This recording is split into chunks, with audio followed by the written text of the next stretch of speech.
이제 시간이 되었습니다. 다 같이 주학에 맞추어서 묵상기도 하심으로써 12월 13일 주일 예배를 우리 하나님 앞에 올려드리겠습니다.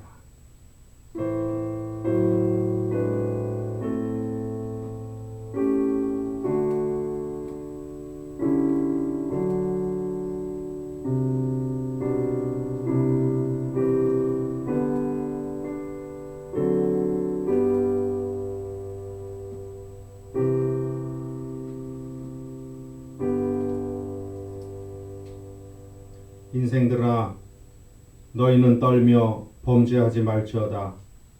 자리에 누워 심중에 말하고 잠잠할지어다. 의의 제사를 드리고 여호와를 의지할지어다. 아멘. 하나님 아버지, 은혜를 감사합니다. 2020년 한 해를 시작한 것이 엊그제 같은데 12월 두 번째 주일을 맞이합니다. 지난 1년을 돌아보면 하나님의 은혜가 아니었던 적이 없었고 하나님의 보호하시는 손길이 미치지 않은 곳이 없었음을 기억합니다.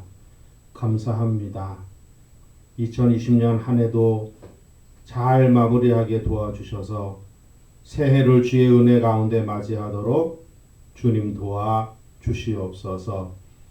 여러 가지로 힘들고 어려운 상황 속에서도 하나님의 전을 향하여 발걸음을 옮기게 하시고 함께 모여 예배할 수 있도록 마음과 뜻과 여건을 허락하신 하나님 감사합니다. 이 예배가 복되게 하시고 어려운 가운데서 드리는 예배가 주 앞에 상달되는 의의 제사를 드리는 거룩하고도 복된 예배 되도록 성령 하나님 도와 주시옵소서. 예배 처소를 향하여 발걸음을 옮기는 성도들을 주께서 기억하셔서 안전하게 하시고 함께 모여 예배하는 기쁨이 우리 가운데 충만하게 하옵소서. 예수님의 이름으로 기도하옵나이다. 아멘. 찬송 2장 우리 하나님 앞에 올려드리겠습니다.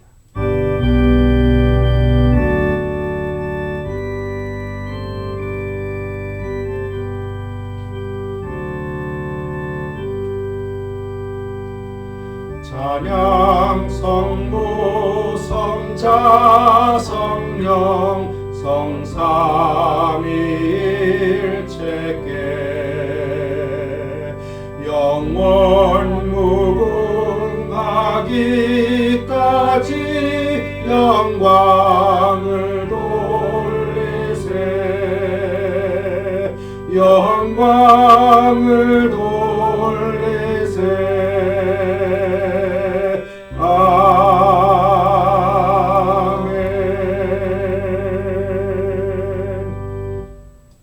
찬송가 뒤에 있는 교독 문제 36번 시편 90편 말씀을 교독하겠습니다.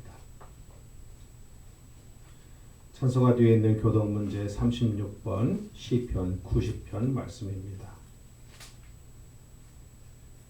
주여, 주는 대대에 우리의 거처가 되셨나이다.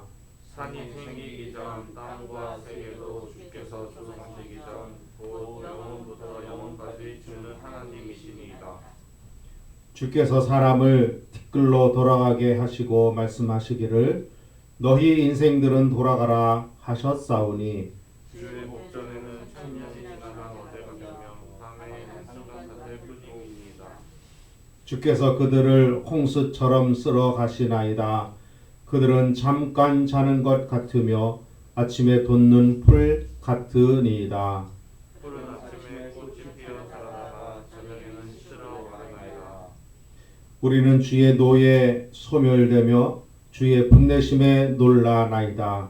주께서 우리의 재앙을 주의 앞에 놓으시며 우리의 은밀한 죄를 주의 얼굴 밑가운데 쓰셨사오니 우리의 모든 날이 주의 분노 중에 지나가며 우리의 평생이 순식간에 다하였나이다.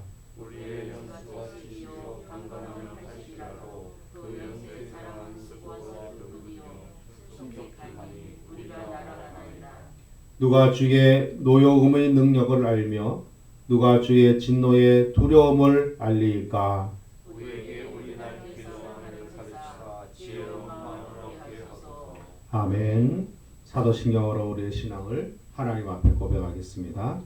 전능하사 천지를 만드신 하나님 아버지를 내가 믿사오며 그 외아들 우리 주 예수 그리스도를 믿사오니 이는 성령으로 잉태하사 동정녀 마리아에게 나시고 본디오 빌라도에게 고난을 받으사 십자가에 못 박혀 죽으시고 장사한 지 사흘 만에 죽은 자 가운데에서 다시 살아나시며 하늘에 오르사 전능하신 하나님 우편에 앉아 계시다가 저리로서 산자와 죽은 자를 심판하러 오시리라.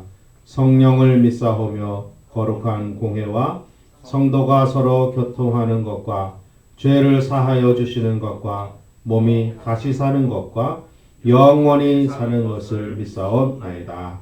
아멘. 찬송 383장 찬송하겠습니다.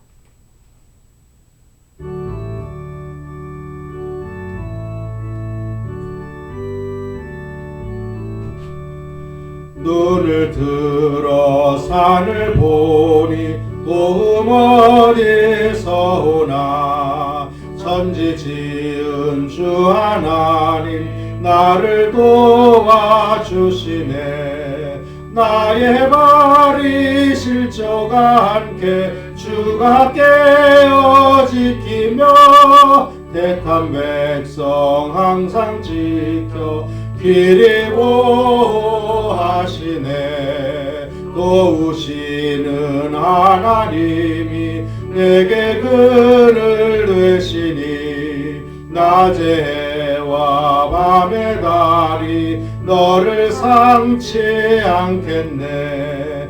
내게 화를 주지 않고 오늘 보하시며 너의 출입 지금부터 영영 인도하시리. 아멘.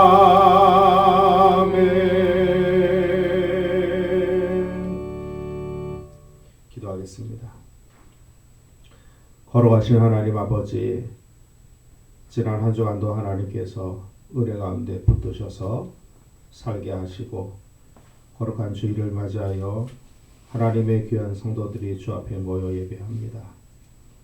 영과 진리로 드리는 예배되게 하시고 상한 심령을 주께 내어 드리는 예배되게 하여 주시옵소서. 오늘도 우리가 하나님의 말씀 앞에 섭니다. 오늘 하나님의 말씀을 우리 귀에 들려주시니 감사합니다. 이 말씀이 한 주간 사는 힘되게 하시고 양식되게 하셔서 한 주간 믿음으로 승리하게 하여 주시옵소서. 우리의 주변을 돌아보면 어려운 일들이 많이 있습니다.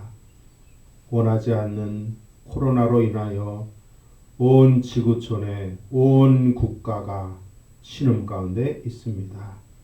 일상의 삶이 파괴되고 생활이 어려워지고 특별히 예배하러 모이는 모임 자체가 어려워지고 가는 이때입니다. 성령 하나님께서 사랑하는 성도들의 마음을 강하고 담대하게 하셔서 이 위기를, 이 어려움을 믿음으로 잘 인내하고 나갈 수 있도록 도와주시옵소서. 특별히 여러 가지 상황들로 인하여 경제적으로 어려움 당하는 성도들 가정마다 하나님께서 함께 하시고 도와주시고 주변에 돕는 이들을 많이 붙여주셔서 하나님 너무 어렵지 아니하도록 하나님 붙들어 주시기를 간절히 원합니다. 특별히 하나님 아버지 어려운 때를 맞이하여 우리의 믿음의 시련을 당하는 이때에 하나님 믿음으로 잘 감당하게 하셔서 하나님 예비하신 더 좋은 것을 받아 누리는 복된 주의 사람들 되게 하여 주시옵소서. 하나님 아버지, 하나님께서 우리에게 믿음을 주셔서 또 1년을 살게 하시니 감사합니다. 새해 2021년도도 하나님의 은혜 가운데 살기를 심히 간절히 원합니다. 하나님 은혜 안에 살게 하옵소서. 보호하시는 하나님의 능하신 손길을 의지하며 살게 하옵소서. 우리의 인생을 인도하시는 하나님을 바라보며 걸어가는 한 해 되게 하여 주시옵소서. 무엇을 하든지 어디에 있든지 우리가 하나님의 사람임을 알게 하셔서 하나님 그 본분 다하는 믿음의 자리에서 이탈하지 않도록 하나님 도와주시기를 간절히 원합니다. 하나님 아버지, 특별히 육신의 연약함으로 인하여 기도하는 성도들이 있습니다.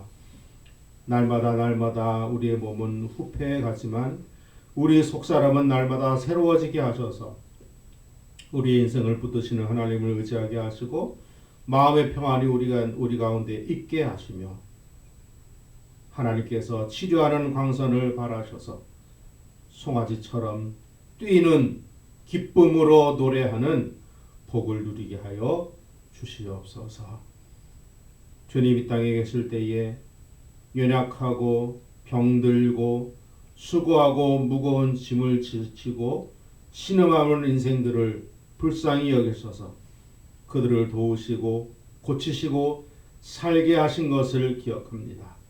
오늘 이 자리에 우리 주님 함께 하셔서 우리의 영육 간의 연약한 부분들을 강하게 하시고 우리의 피곤한 일상을 회복시켜 주셔서 주의 말씀으로 새로워지게 하시고 믿음으로 오늘도 승리하게 하여 주시옵소서.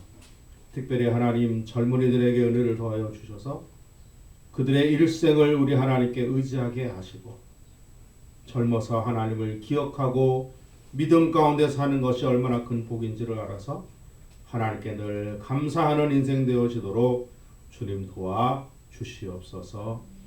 하나님 오늘도 부족한 사람을 단 위에 세우셨사오니 홀로 두지 마시고 성령 하나님 함께 하셔서 주의 말씀이 증거되게 하시고 이 말씀을 전하는 자나 듣는 자 모두가 주 안에서 하나 되게 하시며 우리 가운데 큰 기쁨이 있게 하여 주시옵소서. 감사드리며 예수님의 이름으로 간절히 기도하옵나이다. 아멘.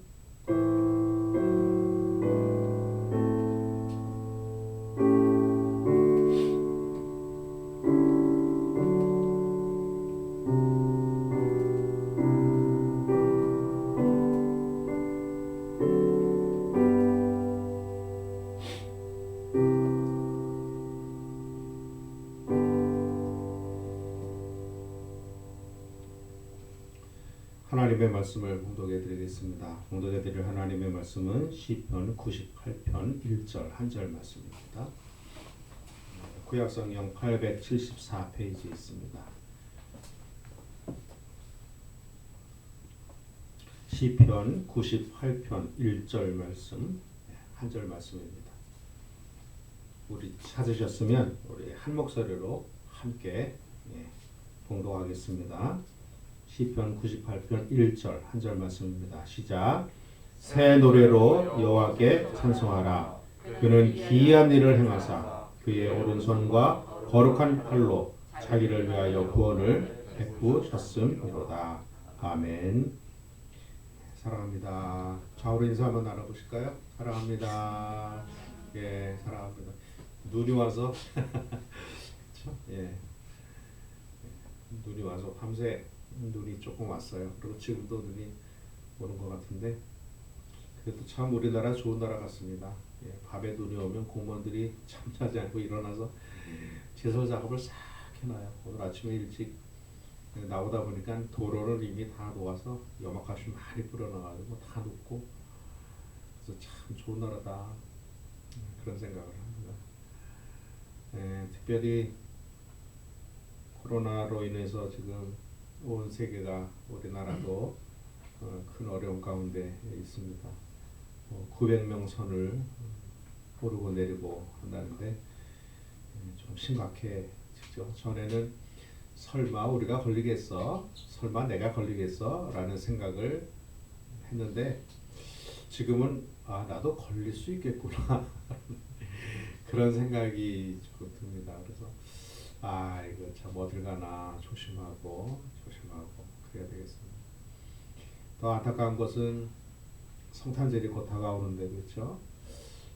다음 주 목요일인가가 성탄절이죠. 그런데 성탄절도 예전 같은 성탄절에 같은 그런 분위기가 없을 것 같고, 예, 까딱했다가는 예배 자체가 어려워질 것 같은 그러한 걱정이 조금 돼서 참 안타깝다라는 생각입니다. 그리고 예배 자체가 자꾸 예배 자체를 못 드리게 이렇게 자꾸 상황이 뭐라 하니까 우리의 믿음이 조금 위축되는 것 같고 우리의 삶도 위축되고 더구나 경제적인 상황도 어려워지고 이러다 보니까 마음이 많이 위축되죠. 이럴 때 필요한 것이 믿음인 것 같습니다. 이럴 때 필요한 것이 하나님의 은혜고 보호하심인 것 같습니다. 특별히 이 어려운 때에 올겨울만 잘 넘기면 내년에는 백신 나온다고 하니 참 올겨울 코로나는 썩 물러가고 주의 은혜가 우리 가운데 넘쳐서 은혜 가운데 잘 지내게 되시기를 먼저 주의 이름으로 축복을 합니다. 사람이 무엇을 보느냐에 따라서 그의 인생이 달라집니다. 그렇지 않습니까? 그것을 관점이라고 이야기를 하지요. 무엇을 보느냐에 따라서 그의 인생이 완전히 달라집니다. 어떤 사람들은 부정적인 면을 많이 봅니다. 뭔가를 해도 이게 되겠어? 이게 어려운데 안 될 것 같아. 그게 뭐 좋겠어? 부정적인 생각이 먼저 드는 사람이 있습니다. 어떤 사람은 무슨 얘기를 하면 한번 해보지 뭐 안 될 때 안 되더라도 한번 시도해 봅시다. 그렇게 말하는 사람도 있습니다. 우리나라 속담에 시작이 반이라 이렇게 얘기를 하죠. 참 좋은 속담인 것 같아요. 시작이 반이다.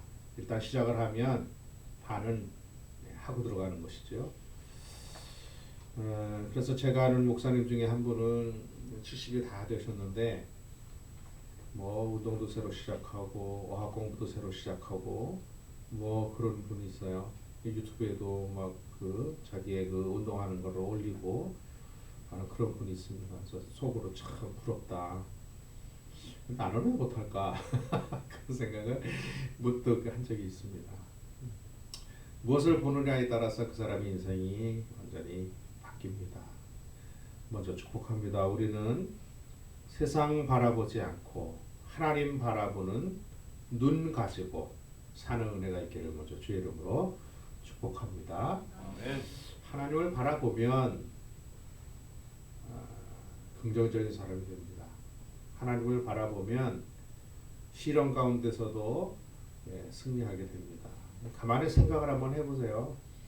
성경에 기록된 많은 사람들, 성경에 기록됐다라고 하는 것은 무슨 뜻일까요? 참 그 사람 위대하고 참 성공적인 삶을 살았다 이렇게 우리가 판단하는 거 아니겠어요? 물론 가룟 유다처럼 악한 것으로 기록된 사람도 있지만 히브리서 11장에 기록된 사람들 뿐만 아니라 하나님의 역사에 동참해서 기록되어진 사람들의 인물들은 그 사람들의 이름들은 모두 성공한 사람들, 믿음으로 승리한 사람들 우리가 이렇게 생각을 할 수가 있을 것 같아요. 그런데 그 사람들이 살았던 상황들을 우리가 가만히 생각을 해보면 최소한 우리보다 쉬운 환경 속에서 산 사람은 별로 없던 것 같아요.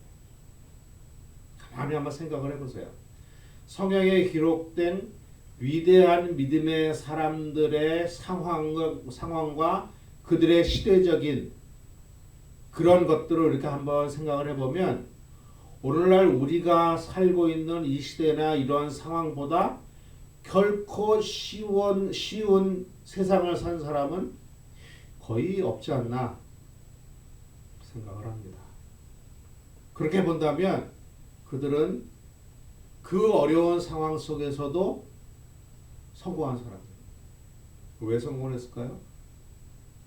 그 사람들이 우리보다 어려운 상황이었음에도 불구하고 성공적인 삶을 살았던 이유는 하나님을 바라보았기 때문입니다. 그렇지 않습니까? 하나님을 바라보았기 때문에 우리보다 훨씬 더 어려운 상황임에도 불구하고 그들은 승리했단 말이죠. 하나님을 바라보았기 때문에 그들은 인내할 수가 있었습니다. 그리고 그들이 경험한 그들의 인생, 그들이 바라본 하나님에 대한 것들을 기록한 것이 성경입니다. 그렇잖아요? 그 사람들이 그냥 기록한 게 아니에요. 그냥 기록한 것이 아니고 자기들이 본 것, 자기들이 느낀 것, 자기들이 경험한 것들, 그런 것들을 기록한 것이에요. 그런 것을 기록한 것이 오늘날 우리에게 들려져 있는 성경입니다. 지혜로운 사람은 어른들의 말을 잘 듣는 사람입니다. 그렇죠? 지혜로운 사람은 자기 생각을 고집하지 않아요. 자기 생각을 고집할 때는 물론 고집하겠지만 어른들이 훈계하고 교훈하고 가르치는 말씀을 잘 듣는 사람, 잘 들으면 애먼 고생을 하지 않습니다. 왜요? 이미 그런 것을 경험한 사람이 자기의 경험을 이야기해 주는 것이기 때문에 그것을 듣고 순종을 하면 자기는 그런 실수를 안 할 수 있잖아요. 그런데 그거 안 들으면 어떡하겠어요? 몸으로 고생을 해야지. 몸으로 고생을 해서 그 후에 비로소 이 어른들 말을 들을 걸 그랬구나. 어른들 말을 들을 걸 그랬구나. 이런 생각을 하게 됩니다. 그래서 젊었을 때는 어른들의 말이 귀에 잘 안 들어와요. 잘 안 들어옵니다. 자기가 다 할 수 있을 것 같고 그렇습니다. 그런데 나이가 조금 들고 나면 그래서 세상을 좀 경험하다 보면 말을 듣는 것이 복이다. 이런 생각을 합니다.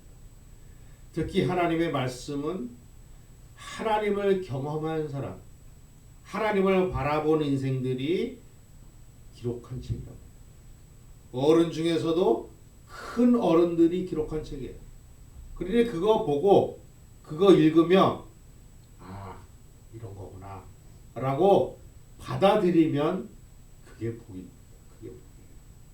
근데 그것이 오늘날 우리에게 있잖아요. 오늘 있습니다. 사랑하는 성도 여러분, 우리가 하나님의 말씀을 보면서 말씀 속에 기록된 것이 나를 위한 것인 것을 알고 받아들이는 은혜가 있기를 주의 이름으로 축복을 합니다. 우리가 잘 아는 대로 성경에는요 정말 많은 기적들이 기록이 되어져 있어요. 정말 많은 기적들이. 기적이라는 것이 무엇일까요? 기적이라고 하는 것은 우리가 알고 있는 상식을 넘어서는 것. 지구상의 이 지구라고 하는 이 행성 속에서 일어나고 있는 물리적인 법칙을 뛰어넘는 것, 그것이 기적입니다. 근데 성경에는 기적들이 너무나 많이 기록이 되어져 있어요. 성경에는 모세가 홍해바다 앞에 섰습니다. 뒤에서는 이스라엘 백성들을 잡아서 다시 종살이하고 잡아서 다시 죽이려고 하는 애굽의 군대들이 오고 있습니다. 마병과 철갑으로 그 마차를 꾸민 달려오고 있어요. 얼마나 무서웠을까요? 이스라엘 백성들이 애굽에서 나온 이유는 광야에서 하나님께 희생 제사를 드리기 위해서 애굽에서 나온 거예요. 여기서 말하는 희생 제사라고 하는 것은 하나님께 예배하는 사람이 되기 위해서라는 뜻입니다. 오늘날 우리에게 적용을 한다면 사단의 선악위에 있던 인생들이 그곳에서 나와서 하나님의 나라에 가기 위해서 이 땅에서 예배하는 사람으로 살기 위한 것입니다. 그것이 이스라엘 백성들이 애굽에서 나온 이유거든요. 우리가 사단의 선악위에서 벗어난 이유이거든요. 하나님께 예배하기 위한 인생이 되는 것. 그것이 인생의 목표입니다. 그런데 그 예배하는 곳에서 지금 위기를 만났어요. 어떤 위기? 뒤에서는 원수가 다시 잡으려고 쫓아옵니다. 얼마나 무서운 기세로 쫓아오는지 몰라요. 눈에 독이 생기고 핏발이 서가지고 잡아서 다시 저들을 엄한 노역에 처하겠다. 죽이겠다. 바로와 그의 군대들이 말 타고 달려옵니다. 그런데 앞으로 도망을 가야 되는데 앞에 뭐가 있어요? 홍해바다가 있어요. 이건 홍해바다가 있어요. 사람들은 이야기합니다. 우리가 애굽에 있을 때가 차라리 좋았다. 애굽에 있을 때가 좋았다. 우리의 매장지가 없어서 여기에다가 우리를 죽게 하려고 우리를 여기 데리고 나왔느냐. 모세를 원망하고 하나님을 원망하고. 하나님께서 그때 모세에게 말씀하시잖아요. 지팡이를 들어라. 지팡이를 들어라. 모세가 지팡이를 들었어요. 그 지팡이는 어떤 지팡이였을까요? 미디안 땅에서 양 치던 지팡이였어요. 미디안 땅에서 양을 치고 그 짐승들을 쫓던 그 지팡이였어요. 그 지팡이가 변화된 모세의 손에 들려질 때에 하나님의 능력이 지팡이가 되었잖아요. 그것을 홍해를 향하여 들어라. 모세가 들으니 홍해가 갈라졌어요. 성경에 보니까 물이 벽이 되어 옆에 쌓였다. 이렇게 기록이 되어 있어요. 물이 갈라졌어요. 갈라져가지고 한 번도 공기에 노출된 적이 없는 돌들이 드러났어요. 그래서 이스라엘 백성들이 그걸 건너가면서 그 돌들을 12개를 들어다가 가지고 건너갔어요. 이 돌들이 무엇이냐라고 너희 후손들이 물으면 하나님께서 우리를 홍해를 건너게 하셨을 때에 우리가 들고 나온 돌이다. 그러므로 이 돌을 볼 때마다 하나님의 기적과 능력을 기억해라. 그런 의미에서 그 돌들을 들고 나왔단 말이죠. 하나님의 기적의 손길이 이스라엘 백성들을 구원하셨어요. 그런데 기적을 못 믿는 사람들은 어떻게 그것을 해석하느냐. 아이 무슨 말씀이야. 무슨 홍해가 물이 벽이 되고 갈라진단 말이야. 에이 그럴 리 없어. 모세가 그 위기에 여기저기 살펴보니까 좀 얕은 데가 있더라. 홍해에. 그래서 그 얕은 데를 조심 걷는 것이지. 무슨 물이 갈라지냐. 그런 일이 어디 있느냐. 그렇게 이야기를 합니다. 그러나 우리는 하나님께서 하나님의 백성들을 구원하기 위하여 기적을 베푸셨다는 사실을 믿습니다. 그리고 믿어 보니까 그것이 이해가 됩니다. 왜? 하나님은 하나님의 백성을 한 번도 버린 적이 없고 하나님은 그의 백성들을 한 번도 잊어버리신 적이 없거든. 그 하나님께서 수단과 방법을 가리지 아니하시고 그의 백성들을 보호하신다는 말이죠. 그러니 그 능력의 하나님이 홍해바다 가르는 것쯤은 그게 일도 아니다. 일도 아니다. 우리 그렇게 믿잖아요. 그렇게 믿으니 세상의 어려움을 당할 때에 사실 뭐가 걱정이 되겠어요. 아니 홍해바다도 물벽이 되게 하시는 하나님이 내가 이러한 어려움을 당할 때 하나님은 가만 계시겠냐. 내가 하나님의 사람이 아니면 몰라도 내가 하나님의 사람이 아니고 아직 사단에게 매어져 있는 사람이라면 그건 모르겠다. 그러나 내가 하나님의 사람인 이상 하나님이 나의 아버지인 이상 하나님이 나를 모른 척 하실 리가 없다. 원하시면 홍해를 가르시고 물이 벽이 되어 쌓이게 하셔서라도 나를 돌아보시겠다. 그 믿음이 우리에게 있잖아요. 성경에는 이러한 놀라운 기적들이 정말 많이 기록이 되어져 있습니다. 그리고 그것을 경험한 사람들이 쓴 것이에요. 그러니 지혜로운 사람은 그 말씀을 듣는 것이죠. 나를 위한 것이구나. 나를 위해서 이 성경이 기록이 되어져 있구나. 이렇게 생각을 하고 받으면 이게 기적입니다. 이게 놀라운 은혜입니다. 이게 놀라운 은혜. 그리고 그것은 내가 믿고 싶어 믿어지는 것이 아니라 하나님께서 나에게 선물로 주신 것이라는 사실을 우리가 알게 됩니다. 사랑하는 성도 여러분, 성경을 우리가 볼 때마다 이 성경은 나를 위해 기록된 것이구나. 하나님께서 나를 위하여 믿음으로 산 사람들에게 기록하라고 하신 것이구나. 이렇게 받아들이는 은혜가 있기를 주의 이름으로 축복합니다. 성경에 기록된 나를 위한 기적 무엇을 볼까요? 무엇을 보면서 우리 인생을 살아가야 될까요? 첫 번째, 나를 위해 창조하신 하나님의 세계를 바라보는 것이 필요합니다. 나를 위해서 하나님이 세계를 창조하셨다. 어떻게 보면 이게 무슨 말이야, 이게 무슨 황당한 믿음이야? 라고 사람들은 생각을 합니다. 사람들은 생각. 그것을 성경은 뭐라고 기록했냐면 어떻게 표현했냐면 세상이 감당하지 못한다 이렇게 표현합니다. 세상이 우리를 이해할 수가 없어요. 어떻게 이해하겠어요? 본 사람과 보지 않은 사람은 어떻게 이해하겠어요? 경험한 사람을 경험 못한 사람이 어떻게 이해하겠어요? 이해 못합니다. 어떤 사람이 미국에 갔다 왔어요. 야, 미국에 갔더니 빌딩들이 어마어마하더라. 어마어마하더라.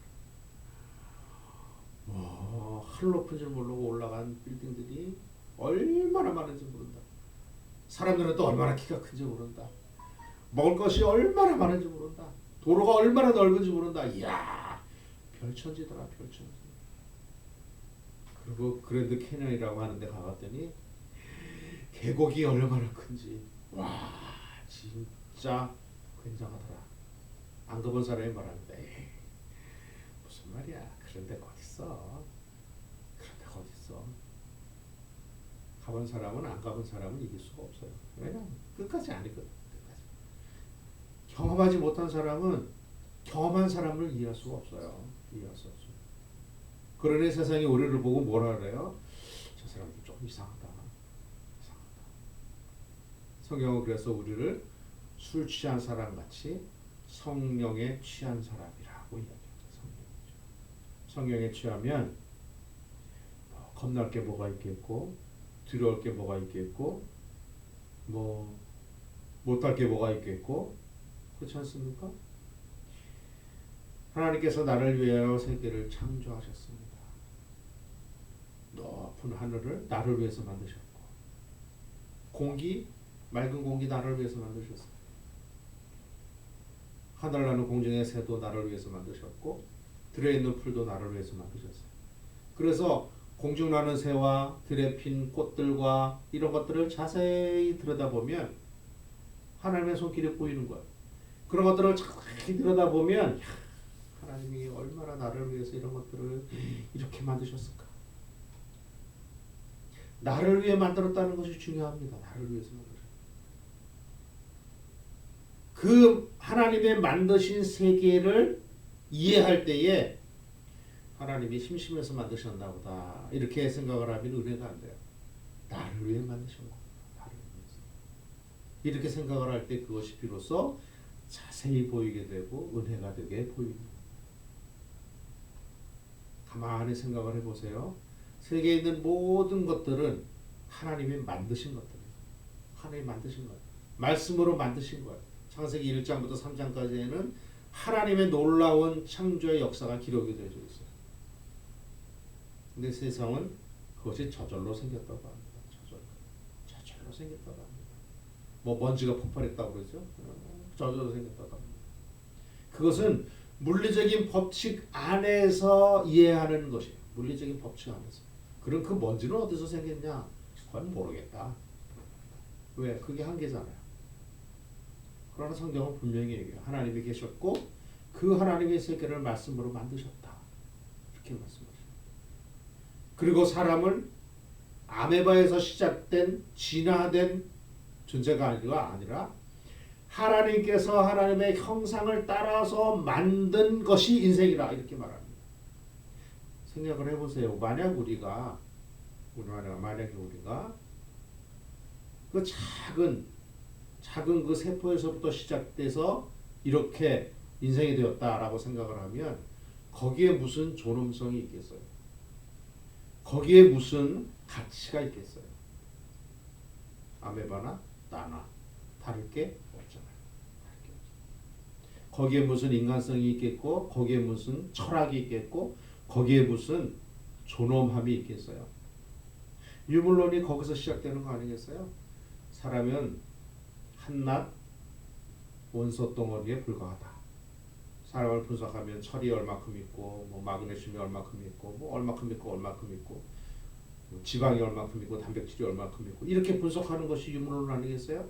그러니까 거기에 무슨 가치가 있겠어요? 그러니까 유대인들을 죽이면서 그 유대인들이 죽은 그 시체들에서 만들어서 비누도 만들고 뭐 쇠도 뽑아내고 그런다는 거 아니겠어요? 거기에는 인간의 존엄성이 없습니다. 인간의 존엄성이 없어요. 하나님께서 세계를 만드시고 나를 만드셨다는 사실을 우리가 믿고 나가는 것이 대단히 중요합니다. 오늘 본문에 보니까 하나님께서 기이한 일을 행하셨다 이렇게 있고 기이한 일을 행하셨다. 여기서 기이하다라고 하는 것은 놀라운 기적이다 이런 뜻 아니겠어요? 시편 기자가 경험한 하나님을 가만히 생각을 해보니까 하나님 기적이 하나님 기적이야. 나를 만드시고 세계를 만드시고 나를 위해서 구원을 이루시는 그 하나님. 사랑하는 성도 여러분, 오늘부터 물론 지금까지도 그러셨겠지만 오늘부터 우리가 문을 열고 나가서 세상을 좀 다른 모양으로 바라보는 은혜가 있기를 바랍니다. 아, 세상을 하나님이 나를 위해서 만드셨고 나를 위해서 버스도 지나가게 하시고 나를 위해서 전철도 제 시간에 오게 하시고 나를 위해서 사람들을 만나게 하시고 나를 위해서 하나님이 일들을 하시는구나. 이렇게 생각을 하면 사는 게 즐겁지 않을까요? 그렇게 생각을 하면 내 가치가 대단한 가치가 되지 않을까요? 그렇게 생각을 하면 내가 하나님의 형상으로 만들어졌다는 이 사실을 생각을 하면 감사가 우리 안에 저절로 생길 줄로 믿습니다. 두 번째로 무엇을 볼 것이냐? 나를 위한 기적을 보는데 어떤 기적을 볼 것이냐? 두 번째로 나를 위해서 하나님이 행하신 구원의 세계를 바라보는 구원의 세계. 하나님의 창조하신 것도 감사한데 나를 구원의 반석 위에 두셨다라고 하는 사실을 바라보는 것이 중요합니다. 2000여 년 전에 이 땅에 예수 그리스도께서 오셨어요. 왜 오셨을까? 왜 오셨을까? 안 오셔도 되는데 왜 오셨을까? 빌립보서 2장에 보니까 그는 본래 하나님의 본체이시나 하나님과 동등됨을 취할 것으로 여기지 아니하시고 종의 형체를 가져 자기를 비워 사람의 모양으로 나타나셨고 온갖 고난과 질고를 경험하셨다. 십자가에 죽으셨다. 기록하고 있어요. 이사야서 53장에 보면 그는 실로 우리의 질고를 지고 우리의 슬픔을 당하셨다. 이렇게. 그는 감은 땅에 올라오는 새순 같았다. 그래서 모양도 별로 볼 거 없었고 흠모할 만한 아무것도 없었다. 이렇게 기록을 하고 있어요. 왜 주님이 오셨을까? 왜 그분이 오셔서 나를 위하여 고난받으시고 십자가 달리시고 죽으시고 무덤에 내려가시고 부활하시고 하나님 보좌 우편에서 오늘도 나를 바라보고 계실까? 왜 그러셨을까? 왜? 이것을 우리가 바라보는 은혜가 있기를 바랍니다. 이것을 바라보면 나 자신의 한심하고 초라하고 무능하고 나약했던 것이 변해서 그 위에 하나님의 은혜가 쌓여서 우리는 하나님의 자녀가 되는 기쁨과 영광을 누리게 되고 그러고 보면 우리는 존귀한 사람인 것을 알게 됩니다. 비록 내가 나를 볼 때는 아무것도 아닌 것 같고 내가 나를 볼 때는 한심한 것 같지만 하나님은 나를 그렇게 안 보신다는 거예요. 내가 연약할수록 나를 더 귀하게 보시는 하나님. 그 하나님이 오늘 나를 보고 계시다는 거예요. 나를 위하여 그의 아들 독생자를 세상에 보내셨다는 사실이 우리로 하여금 하나님 앞에 존귀한 사람이 되게 하는 은혜가 있게 합니다. 사랑하는 성도 여러분, 이것을 바라보면 세상 사람들이 우리를 혹시나 비난하고 뭐라 하고 우리의 자존감을 깎아내리고 우리를 그렇게 하는 사람이 혹시 주변에 있어도 그것 때문에 우리가 힘들어하거나 주저앉거나 그러지 않을 수 있잖아요. 하나님이 우리를 위하시면 누가 우리를 비난하리요? 그렇지 않습니까? 하나님이 우리를 위하시면 누가 우리를 죽게 하겠는가? 사도 바울의 외침에 성도들을 향하는 사도 바울의 외침. 하나님께서 나를 위하시니 누가 나를 감히 해코지 하겠느냐. 나를 위하여 주님이 땅에 오셨고 나를 위하여 병자들을 고치셨고 나를 위하여 그 주님의 그 놀라운 사랑과 은혜가 성경에 고스란히 기록이 되어져 있어요.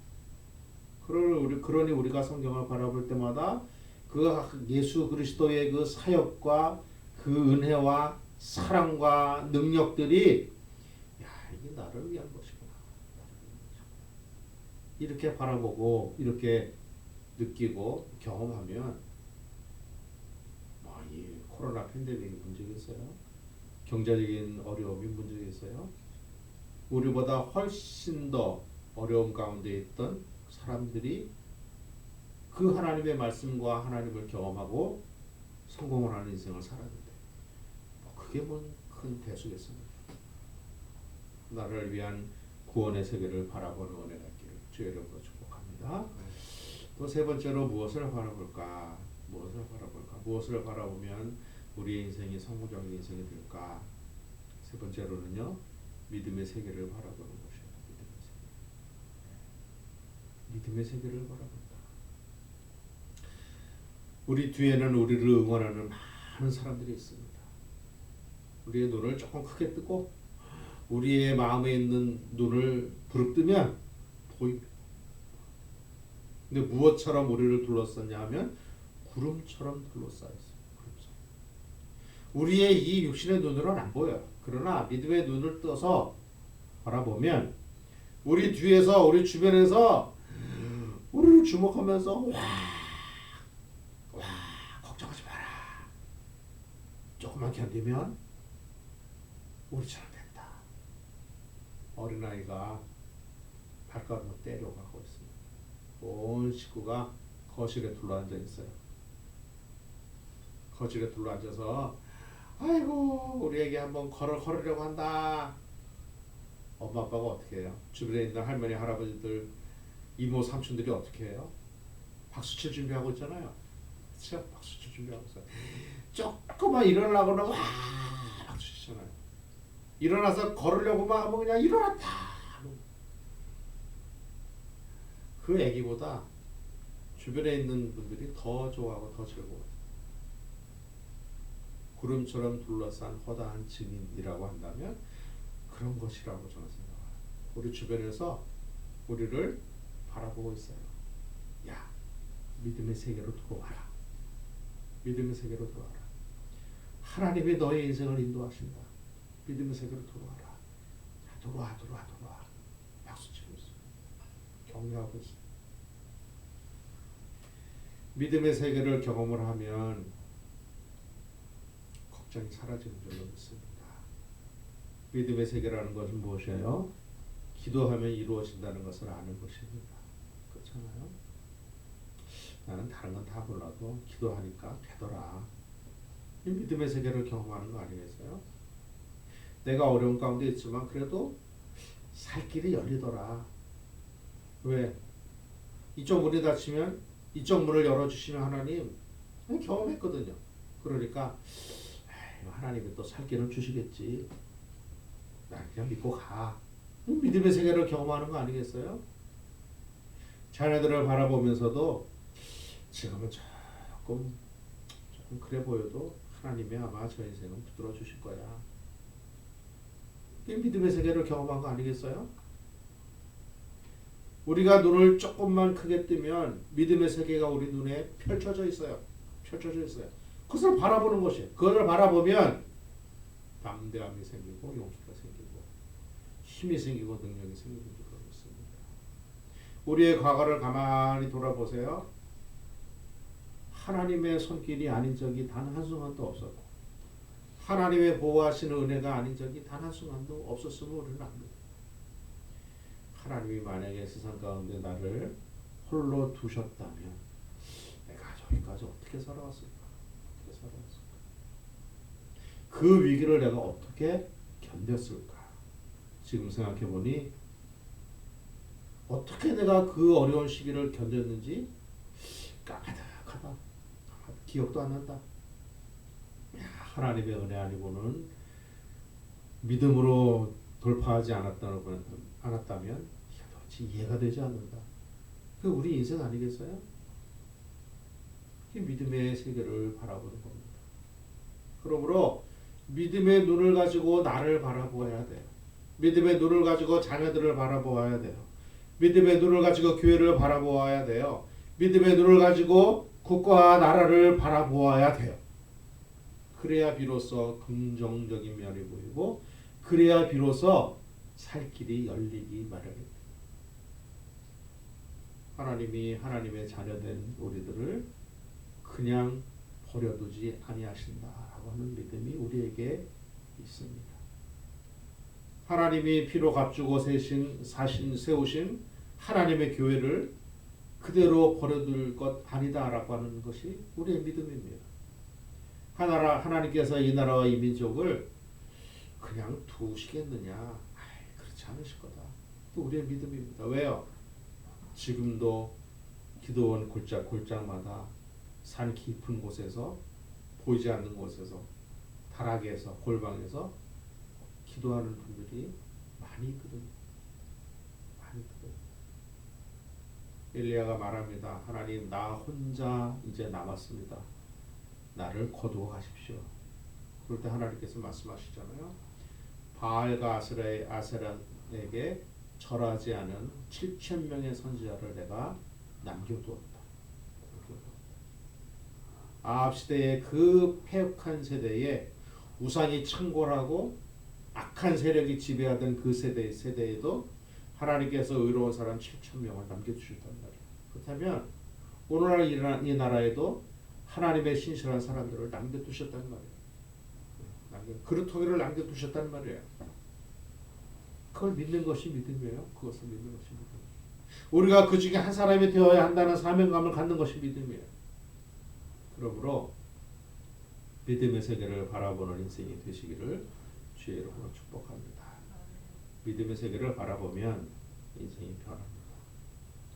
초긍정적인 사람이 될 수밖에 없어요. 왜요? 나를 위해 세상을 만드신 하나님, 나를 위하여 믿음의 세계를 열어주시는 그 하나님, 나를 위하여 구원을 베푸시는 그 하나님이 내 지금 등 뒤에서 나를 밀고 계시는데 어딜 감히 세상이 나를 어떻게 하겠습니까? 어디 감히 사단이 나를 다시 잡으려고 하겠습니까? 다시 잡으려고 위협은 할 수 있을지 몰라도 절대 나를 잡지 못할 것입니다. 세상에는 두 가지 종류의 사람이 있다고 생각을 합니다. 하나는 믿음을 가지고 기적을 경험하는 사람이 있는가 하면 믿음을 가지지 못하고 기적을 경험하지 못하는 사람이 있습니다. 기적을 경험하지 못하고 사는 사람은 안타까운 사람, 불쌍한 사람. 이 기적의 현장에서 날마다 기적이 이루어지고 있는 이 현장에서 그 일어나고 있는 기적이 기적인 줄 모르고 산다면 이 참 안타깝잖아요. 참 안타까워. 기적을 경험하면서도 기적인 줄 모르고 살면 재미가 없어요. 부정적인 면을 볼 수밖에 없습니다. 나는 왜 맨날 이 모양이야? 세상은 왜 이래? 라고 말할 수밖에 없습니다. 그러나 진짜 속을 바라보는 사람, 하나님이 역사하시는 그 현장을 바라보는 사람, 믿음으로 세상을 바라보는 사람은 기적의 세계에 살면서 이것이 기적인 줄 아는 사람. 하나님께서 나를 위하여 오늘도 일하고 계시는구나. 하나님께서 나를 위하여 구원을 베푸시는구나. 하나님께서 나를 위하여 믿음의 세계로 나를 인도하시는구나. 이것을 생각하고 바라보는 사람은 세상의 어떠한 어려움과 곤란한 경우를 닥치더라도 결코 그것 때문에 낙심하거나 좌절하거나 우울해하거나 하지 않습니다. 가만히 생각을 해보세요. 세상을 하나님께서 나를 위해 만드셨고 하나님께서 나를 위하여 그의 아들 독생자를 세상에 보내셨고 지금도 나를 위하여 믿음의 길을 걷게 하시는 그 하나님이 내 뒤에서 나의 등을 지금 밀고 계시는데 뭐가 걱정이겠어요? 뭐가 두렵겠어요? 그러니 세상에 코로나 팬데믹이 아무리 크다 할지라도, 경제적인 어려움이 우리를 엄습한다 할지라도, 건강이 우리를 위협한다 할지라도, 그것 때문에 우리가 위축되거나 주눅들거나 넘어지거나 자빠지지 않는 줄 믿습니다.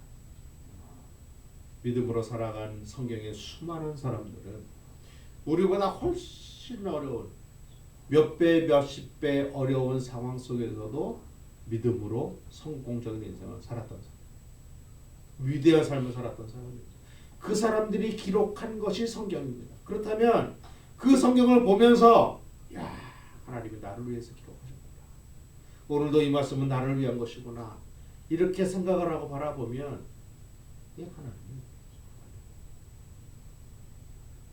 비록 여러 가지로 형편이 어렵다 할지라도, 그러나 그것 때문에 좌절하거나 낙심하지 말고 내 등 뒤에서 나를 밀어주시는 그 하나님, 나를 지지하시는 하나님, 그 하나님을 바라보면서 믿음으로 또 한 주간 승리하시고 또 남은 1년 승리하시는 귀한 은혜가 있기를 주의 이름으로 축복합니다. 기도하겠습니다. 하나님 아버지, 말씀을 주셔서 감사합니다.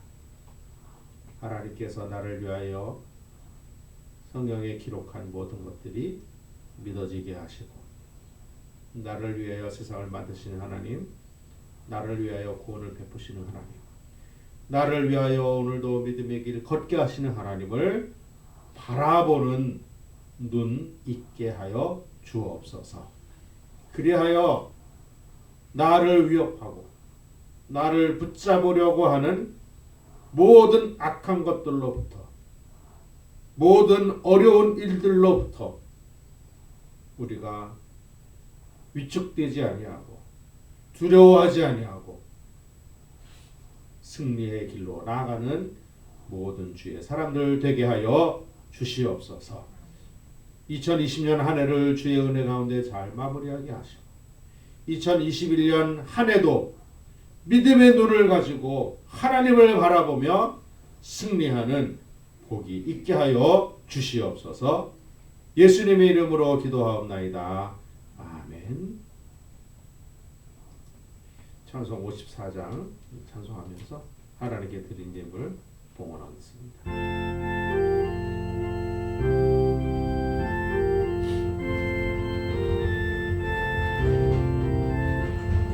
주여 복을 구하오니 편히 가게 하시고 사람마다 주 은혜로 이기도록 하시고 광야 같은 세상에서 항상 인도하소서.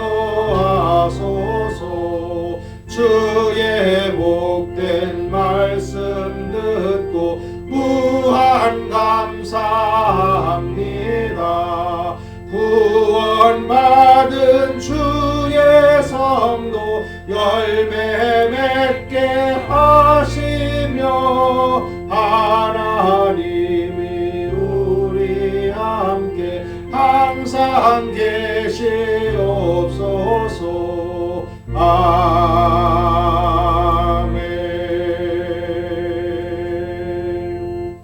기도하겠습니다. 하나님 아버지, 은혜를 감사합니다. 하나님께서 우리가 쓰고 사용할 것들을 공급하셔서 지난 한 주간도 지난 한 달도 살았습니다. 하나님이 공급하시는 것 가지고 살게 하시니 감사합니다. 나의 손으로 수고한 것 같으나 하나님이 주신 것임을 우리가 믿습니다. 그래서 하나님께 나올 때마다 감사한 마음을 담아서 주께 돌려드립니다. 우리가 가진 것 중에 일부분을 떼어서 드리며 고백합니다. 하나님 은혜입니다. 하나님 주셨습니다. 감사합니다. 감사의 일들이, 감사의 조건들이 우리의 생활 가운데 더 많아지게 하시고 하나님 주신 것을 느끼며 하나님께 달려나가는 우리 모든 사람들 되게 하여 주시옵소서. 하나님 주신 것으로 부모를 공경하고 하나님 주신 것으로 자녀를 양육하며 하나님 주신 것으로 우리가 먹고 살며 누립니다. 하나님의 것이 흘러가는 곳마다 복이 있게 하시고 하나님이 주신 것을 사용할 때마다 살아나는 은혜가 있게 하시고 복되게 하여 주시옵소서. 하나님의 사람들이 교회 앞에 드린 예물을 받으시고 그 예물이 쓰여지는 곳에 주의 영광이 드러나게 하시고 생명이 살아나는 역사가 있게 하여 주옵소서. 드린 손길을 하나님 기억하셔서 드림으로 비워진 곳간에 더 많은 하나님의 것으로 차고도 넘치게 하옵소서. 감사드리며 예수님의 이름으로 축복하며 기도하옵나이다. 아멘. 이제는 우리 구주 예수 그리스도의 크신 은혜와 하나님 우리 아버지의 극진하신 사랑하심과 성령 하나님의 도우심과 위로교통 충만하신 은혜가 오늘도 하나님 앞에 달려나와 예배하며 하나님을 바라보는 눈을 가지고 세상을 바라보고 나를 바라보며 승리의 믿음의 길 걸어가는 복되고 거룩한 주의 성도들을 위해 이제로 영원까지 함께 있을지어다. 아멘.